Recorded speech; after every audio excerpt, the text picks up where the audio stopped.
This is 30 days spoken Ma language and culture orientation. My name is Teto Oletutuma. Today, in today's video, we begin a new chapter, the life cycle, in which we are going to have 2 video episodes, of which we are going to look at the whole life cycle from when one is born until they complete all that is necessary through a lifetime. So we are going to look in this first video about the stages, and the first stage is Einoro.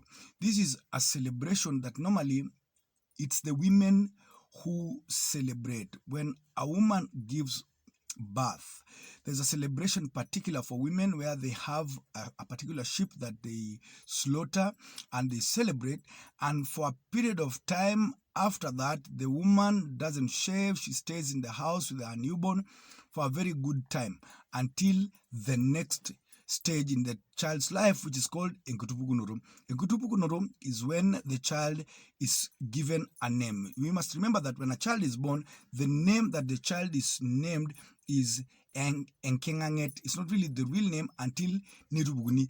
When the stage reaches for Enkutupukunoro, a particular ceremony is held and a child is given a true name. After that, the child continues to grow with the parents, if it's a boy, if it's a girl. And at some point, when the boy comes of age, another very important ceremony takes place. This is called Enkepara.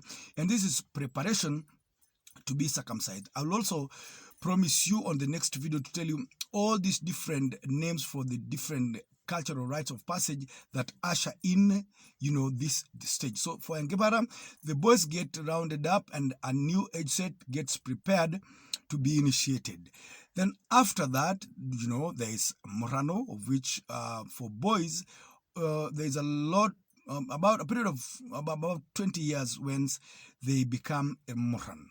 And from that time, there are several rites of passage while they're still Morans, which continues to bring them into coming of age. The first one is Eogoro Ekule, and the second one is Engenosatongiri, which brings them to a ceremony called Eunoro. Now, from Eunoro, the Morans are getting ready to retire from Moranism, and big ceremony called Ongesher completes this for the male age set. It's also important to note that the MAASAI, the society is based on paternal lineage. So all these rites of passage are directly to men, but by association, women belong to an age set by association. Who their fathers are and who the husbands are. Women tend to belong to that age set. So Orngesher is the dominant main age set that rounds up all the age sets. After Orngesher, the men are considered to have fully come of age, and from that time they can get married and they can settle down and raise up families.